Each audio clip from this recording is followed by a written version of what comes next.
Good evening and welcome, a little later than advertised, to Fleece TV. And can I start off by apologising to Sandy Elliott, who spent some time with me earlier today putting together a little story which we hope very much we'll be able to relate in due course, but the thing went off to Zoomland as a recording and is still being processed, so apologies to Sandy and to anybody who's tuned in especially to see Sandy's video. So we hope very much we can pick up again on that at another time. What we're going to do now is, in continuation of Things VE Day, you may recall we did an interview by telephone with friend and neighbour Jill Bullock about her experiences on the original VE Day back in 1945. So I'm joined today on VE Day by my friend and neighbour Mrs. Jill Bullock, who lives next door. And Jill, you were thank you very much for joining us today, by the way.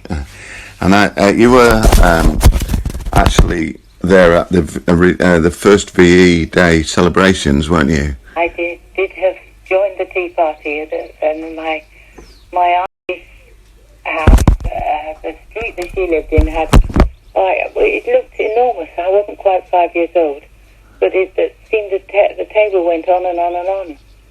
There were lots of children and lots of adults and lots of noise. Yeah. It was amazing because it had been so quiet during the war years, and all of a sudden everything was really noisy and people were actually enjoying themselves. I felt perhaps they could let their hair down for the first time in a long time, I suppose, yeah. Yeah. Yeah. Men were home, and so they were always dancing and singing. Yes. And really quite an eye-opener. Yes. Someone who was up 4.5. What sort of food did you have on that day? What can you remember? Any of the? We had jam sandwiches.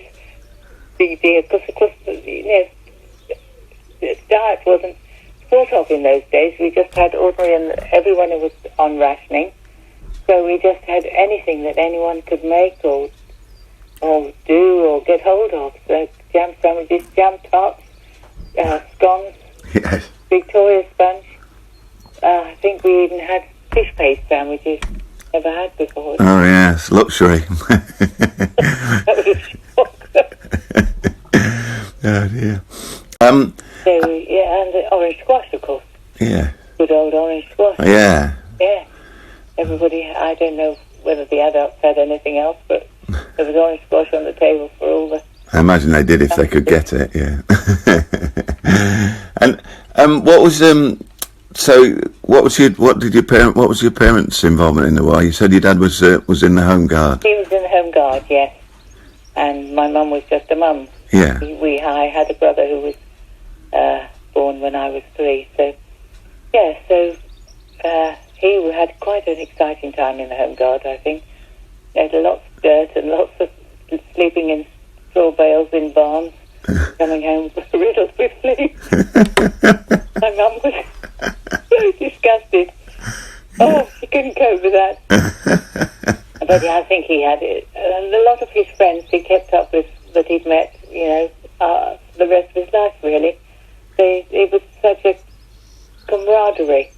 They'd all gone through the war, although they hadn't actually been away fighting. But they'd all been doing their bit in different ways. Yeah. I think the friendship lasted for quite a long time. Yeah. Yeah. But I think today is the day when we've got to remember all these poor boys who didn't come home. Yeah, indeed. And we're having quite a celebration, aren't we, I think? That's fantastic. Do you want to say what sort of things we're doing today? Pardon? I just wondered if you might reflect on what you were doing to celebrate VE Day today. Well, we're having a little tea party outside the house from the front garden, and put all the flags out, and going to have a cream tea. Are you having jam sandwiches today, Jill? Jam sandwiches today. No. Well, Some for sandwiches, you never know. Yes. yeah. Well, thank you very much. I really appreciate you joining us, Jill, and I'll see you in a socially distanced manner a bit later on. All right then. Thank you again. Thank you. Bye. Bye. There you go. Thank you, Jill, for that lovely conversation that we had yesterday. Of course, was in the morning. So some of those references are about yesterday afternoon's party that we had here in the Cross, and I'm sure many of you had some kind of socially distanced street party, and ours was rather lovely, and the weather was very helpful and very generous to us. Moving on, we're going to do hollyhock watch. Look at these beauties coming along here on the wall. Now, these have taken about 3 years to get themselves established. We've had to drill holes. When the pub was burnt down, everything was re-cemented in, and the critters couldn't get themselves established for a long time, but then they have, and look at this marvellous example. And then over we have lots of vine activity, very vine indeed. So with some more hollyhockage there around the door. It's going to be an exciting year for the hollyhocks, I think. But moving back to the bench, Andy Canning sent us a great photograph of his celebration of VE Day, and the bomber jacket there is actually owned by a Second World War bomber pilot, Andy tells me, and he actually bought it from this chap, one of his neighbours in Honeybourne, with a view to using it riding about in his TR car, but he says it's become a very precious memory for him, and quite right too. Apparently not worn, that particular jacket not worn during that period, but this chap went on to fly English electric lightnings, I think they were called, and had a very scary incident where his cockpit shattered when he was at very high altitude, and the chap nearly died, passed out, managed to regain consciousness as a plane came back down to earth, and landed, and then decided, probably quite rightly, he'd done enough flying for them. So thanks, Andy, for sending that. Very apologetic about not having a head, couldn't think of a way of getting a head on the model, but there we go. So also, just on the subject of planes, of course we're very close to Honeybourne aerodrome here in Brepton, and one of 3 Vale aerodromes. So the other ones, I think, being Defford, Pershore and Defford. So Pershore, maybe known as Throckmorton. The aerodrome here at Honeybourne flew Wellingtons. They were being set up, I think I may have mentioned this before, they were being set up ready, they were flown, getting ready for onward flight into battle. And also, apparently, the Whitneys were a thing. So Mr. Michael Barnard of Badsey said he sent a photograph in some years ago, 1984. Forbidden, of course. He took a photograph of the wartime aerodrome and says they look like long cigars tilting forwards. And just to finish off, really, in terms of the military and other aspects of today, this is a picture of this lovely picture of Lola here, stood in front of the pub, and all the signatures of the Green Howards, who basically adopted Lola, I think, from 1939, 1946 to 1977. She was obviously very supportive of them, and they came to visit her on one occasion. There's a lovely picture of her, which we've shown before actually, but it's such a sweet photograph. We'll show it again of Lola looking very chuffed, sat on the mushroom over there, with the lads all around her. So Sarah Langston, our friend Sarah in Evesham, has been having bit about what director, what it is. What They had a hat decorating competition for yesterday's commemorations. a hat decorating competition. So this is the results of their hativity. Do you see what I did there? Their hativity. I tell you what, that Julian, he's under threat from me. I could nearly be as funny as him if I tried harder. Yeah. So there's Sarah's pictures. So thanks, Sarah, for those. So we're going to move on now to Julian's joke of the day. Hi, and welcome back to Jules's joke of the day. I went to the doctor's the other day with a sty on my eye. The doctor told me to rub some herbs onto the sty and that would cure it. Now I'm partially sighted.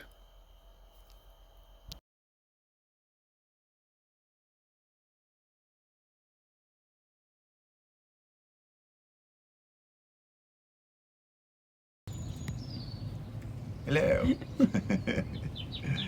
Yes, thanks, Jules.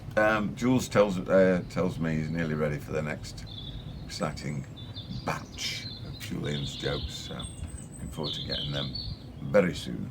Which reminds me, if you've got anything that you'd like to send us, a little clip of how you're spending your time during lockdown, anything amusing or sad, or anything you'd like to share with us, we really would appreciate a few short clips of stuff like that from home correspondents from around the world, or indeed around the Vale, wherever.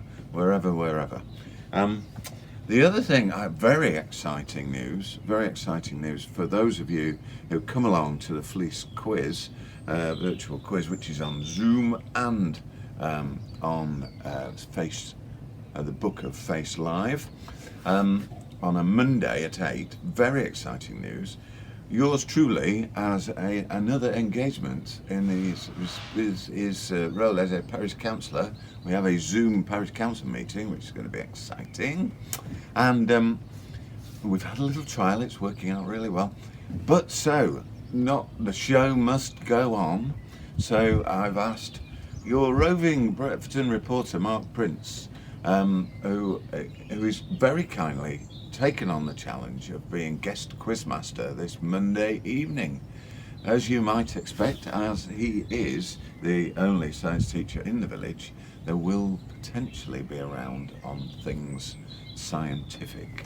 So so there you go. So that's something to look forward to, isn't it? So the other bit of bad news for today, in terms of things that we'd hoped would happen, apart from Sandy's piece earlier, is that we were hoping that Betsy Harmony would join us to sing us a song in a war-like fashion. That is not to say aggressively or in any way with a view to killing others, but unfortunately she's been having problems with her uploading and her downloading, all of yesterday and indeed today. So sadly, Betsy won't be joining us tonight.